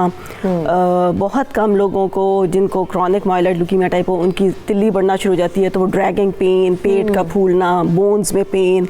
बहुत कम लोगों को चक्कर आना और आँखों के आगे अंधेरा आना, विजुअल डिस्टर्बेंसेस। तो ये बहुत सारे, और ये ज़रूरी नहीं है ये सब भी मतलब पैथोग्नोमोनिक नहीं है कि सिर्फ ये कैंसर में होते हैं। ये वो चीज़ें, इसीलिए इसका डायग्नोसिस लेट होता है कि ये आम फटीग, बहुत ज़्यादा ओवरवर्कड हो तो तब भी हो जाएगा, अनीमिया, हीमोग्लोबिन की कमी हो तब भी इस तरह के सिम्टम्स होते हैं। लेकिन अगर आपको ये सिम्टम्स हो रहे हैं, आपने कोई टेस्ट कराया, कोई दवा ली, उससे ठीक नहीं हो रहा तो इट मीन्स कि अब इसको फर्दर ज़रूर टेस्ट करवाएं। तो उस टेस्टिंग में ब्लड के टेस्ट होते हैं। अगर उसके ऊपर इंडिकेशन आ जाए कि इनको ब्लड कैंसर वाले सेल्स या इमेच्योर सेल्स उसमें आ रहे हैं तो फिर वहाँ से वो ट्रिगर करता है, एक कैस्केड होती है जिसमें बोन मैरो बायोप्सी, ब्लड के ऊपर फर्दर टेस्ट कि ये देखें कि ये कौन सी तरह का कैंसर है, और फिर वो सारे टेस्ट करके हम उनको एक प्रोग्नोस्टिकेट करते हैं, एक ग्रुप में लेके जाते हैं कि ये फेवरेबल है, یہ انٹرمیڈیٹ ہے اور یہ انفیوریبل یا ہائی رسک ہے. پھر ان کی ٹریٹمنٹ اکارڈنگلی ہوتی ہے. تو بلڈ کینسر جو لیوکیمیا ہے اس میں وہ اس کی سٹیج نہیں ہے بیکاز وہ ہو گیا وہ سارے جسم میں. سٹیج ہم اس میں کرتے ہیں کہ جو ایک جگہ سے سٹارٹ ہو, جیسے لمفوما ہے جو گلینڈز میں ہوتا ہے, اور دوسرے کسی آرگن میں چلا جائے, تو وہ سٹیج 4 یا سٹیج 3 ہوتا ہے. تو ہم ایج آئیڈینٹیفائی کر سکتے ہیں کہ اس ایج سے لے کر اس ایج تک بلڈ کینسر ہو سکتا ہے؟ بالکل ایسا ہے کہ جو بچے ہیں لیس دین 10 ایئرز آف ایج ان میں ایکیوٹ لیوکیمیا زیادہ ہوتے ہیں, ایکیوٹ لمفوبلاسٹک بھی اور ایکیوٹ مائلوئڈ لیوکیمیا بھی. پھر بیچ کی ایج بہتر ہوتی ہے اور 40s, اور جو CLL یا CML یا مائلوئڈ لیوکیمیاز ہیں وہ 60s میں جا کے زیادہ ہوتے ہیں, یا جو ملٹیپل مائلوما ہے وہ 6th and 7th ڈیکیڈ میں زیادہ ہوتا ہے.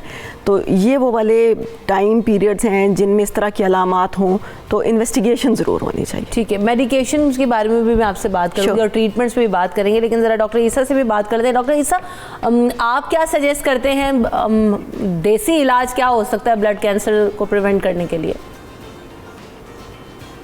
دیکھیں, اللہ تعالیٰ کی بہت ساری نعمتوں میں سے بہت ساری ایسی چیزیں ہیں جن سے یہ ٹریٹمنٹ کیا جا سکتا ہے.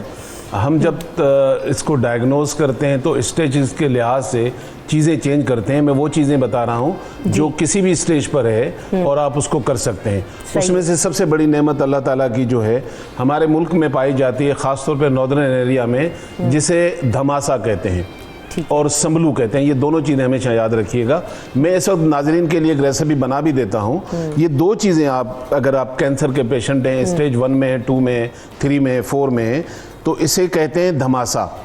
آپ نے دھماسا لینا ہے, جتنا دھماسا آپ نے لیا ہوا ہے اتنا ہی آپ نے اشبا مغربی, یہ بھی ایک جڑی بوٹی ہے. کیا ہے دھماسا؟ یہ جڑی بوٹی ہے, پاؤڈر ہے, کیا چیز ہے؟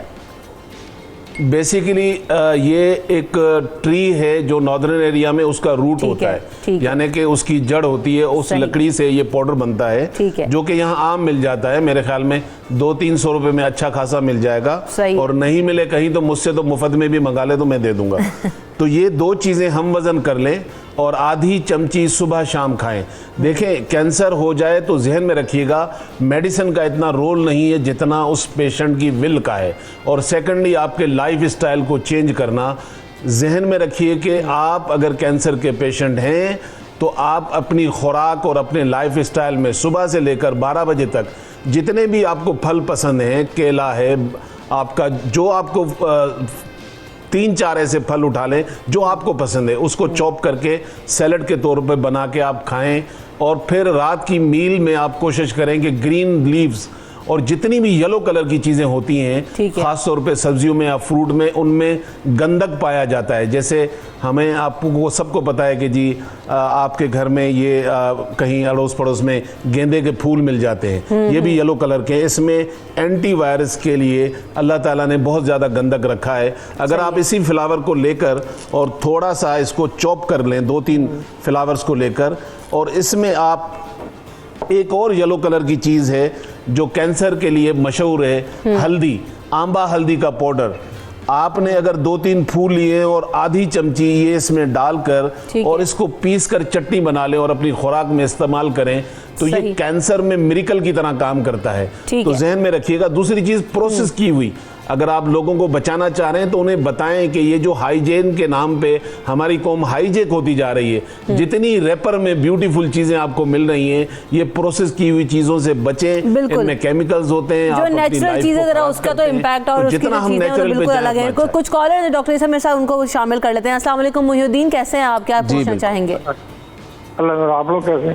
میرا سوال صرف یہ ہے ڈاکٹر صاحب سے کہ یہ ابھی شہد کے بارے میں بتا رہے تھے شہد کھانی چاہیے, لیکن بہت سارے میں پروگرام دیکھتا ہوں اس میں شہد کے بارے میں بتاتے ہیں, لیکن یہ نہیں بتاتے جس کو شوگر ہو تو اور جس کو بلڈ پریشر ہو تو وہ شوگر والے بھی کھا سکتے ہیں کیا؟ ٹھیک ہے, شوگر والے. اب میں آپ کے سوال کا جواب لیتی ہوں. ایک اور کالر ہمارے ساتھ, عقیل. السلام علیکم.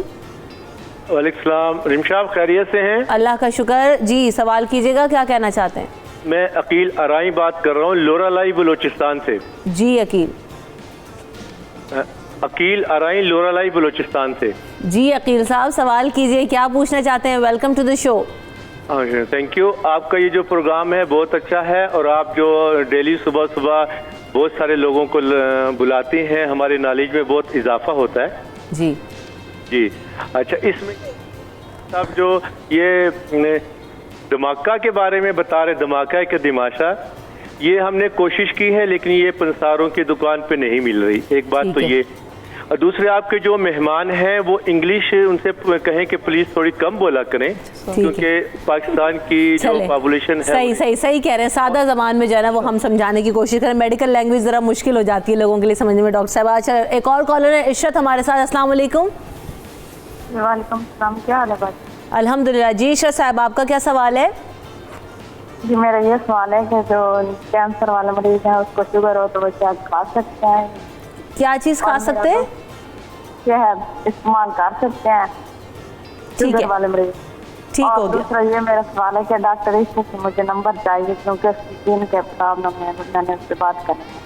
ठीक है, आप फ़ोन पर रहिएगा, आपको नंबर लिखवा देते हैं। अच्छा आगा साहब, एक तो पहला सवाल ये कि जो शुगर पेशेंट्स हैं और कैंसर प्रॉब्लम भी है, तो क्या वो शहद का इस्तेमाल कर सकते हैं? बिस्मिल्लाहिर्रहमानिर्रहीम। देखिए, शहद का इस्तेमाल थोड़ा सा पाव चम्मच के करीब कर सकते हैं, उसमें 21 दाने कलौंजी मिला लें तो शुगर हाई नहीं होगी। अच्छा, दूसरी बात, अब चूँकि अब तो इतने एडवांस हो गई है टेक्नोलॉजी कि बाहर मुल्कों में, पाकिस्तान में हिंदुस्तान में नहीं मिल रहा, बाहर मुल्कों में कैप्सूल की शक्ल में आपको प्रोपोलिस मिल रहा है जो शहद में होता है, जो शहद का खासा है, जौहर है शहद का, वो प्रोपोलिस आपको उसको ड्राई करके पाउडर फॉर्म में आपको मिल रहा है, वो आप खा सकते हैं, आपकी शुगर नहीं बढ़ेगी। रॉयल जेली वो भी पाउडर फॉर्म में आपको कैप्सूल की शक्ल में मिल रही है, वो भी आप सुबह शाम 500 mg का खाइए, आपकी शुगर हाई नहीं होगी। आप पूरे शहद का जो खासा है उससे आप फ़ायदा उठा सकते हैं। ठीक है।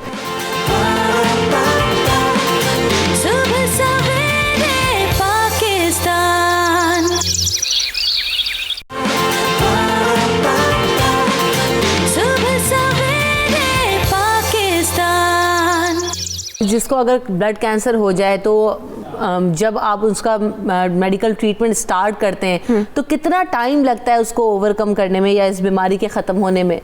हम जब कीमोथेरेपी दे रहे होते हैं तो ये महीनों की बात होती है, और कई दफ़ा इनिशियली तो उनको एडमिटेड रखना पड़ता है, क्योंकि सिर्फ कीमोथेरेपी या जो वो इंजेक्शंस हम दवाओं के उनको दे रहे हैं उनकी वजह से भी उनकी इम्यूनिटी लो होती है, उनके ब्लड सेल्स पहले भी कम होते हैं, तो साथ एंटीबायोटिक्स, ब्लड ट्रांसफ्यूजन्स, ये एक पैकेज होता है जो हम उनकी ट्रीटमेंट कर रहे होते हैं। और जब हम अचीव करते हैं कि पहले हमने इंडक्शन की, फिर मेंटेनेंस की, और फिर हमने देखा कि ये ठीक है, पेशेंट उस स्टेज तक लेके गए हैं, तो फिर हम ये फैसला करते हैं कि ये चूंकि शुरू में ये कौन से वाले कैटेगरी में था, इसको ट्रांसप्लांट की ज़रूरत है कि नहीं। ठीक है।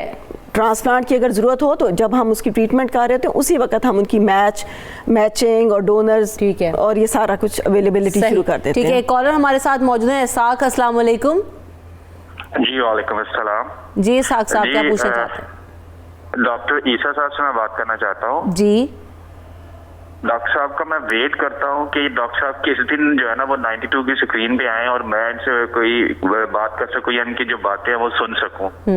मतलब मेरे जो फेवरेट हैं वो डॉक्टर ईसा, तो डॉक्टर साहब से मैं ये पूछना चाह रहा हूँ कि अगर किसी को ये तशखीस हो जाए कि ब्लड कैंसर की स्टार्ट ये जो में तशखीस हो जाए, तो कौन सी ऐसी ग़िज़ाएं हैं जो वो इस्तेमाल करके उनसे ब्लड कैंसर से छुटकारा जो है वो हासिल कर सकता है या किसी भी तरह के कैंसर से?